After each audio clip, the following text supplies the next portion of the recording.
अस्सलामुअलैकुम रहमतुल्लाहि वबरकातुहू। कैसे आप लोग? उम्मीद करता हूँ कि आप लोग खैरियत से होंगे। तो आइए शुरू करते हैं। मुझसे वादा करो। तोअदनी तोअदनी होता है मुझसे वादा करो। तोअदनी मुझसे वादा करो। तोअदनी तोअदनी तोअदीनी तोअदीनी मुझसे वादा करो। मैं तुमसे वादा करता हूँ। अवादिक अवादिक अवादिक यानी मैं तुमसे वादा करता हूँ। अवादिक मैं तुमसे वादा करता हूँ। मुझे लगा।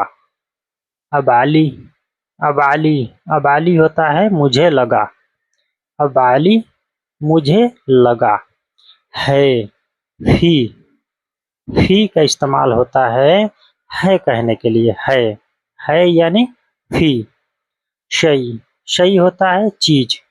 कोई भी चीज है तो उसको शई बोला जाएगा। शई यानी कोई भी चीज। अगर इन सबको मिला के हम एक सेंटेंस बनाएंगे तो इसका बनता है मुझे लगा कुछ है। अबाली फी शई।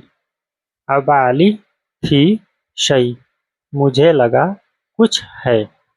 अबाली फी शई मुझे लगा कुछ है।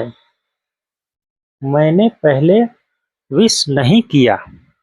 मैंने पहले विश नहीं किया। मुँह अतमन्ना बिल अव्वल।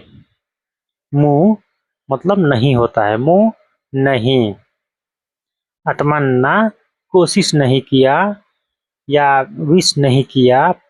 बिल अव्वल बिल का इस्तेमाल होता है किसी के जानिब लगाने के लिए। अव्वल पहले पहले। बिल अव्वल पहले। मैंने पहले विश नहीं किया। मुँह अतमन्ना बिल अव्वल मैंने पहले विश नहीं किया।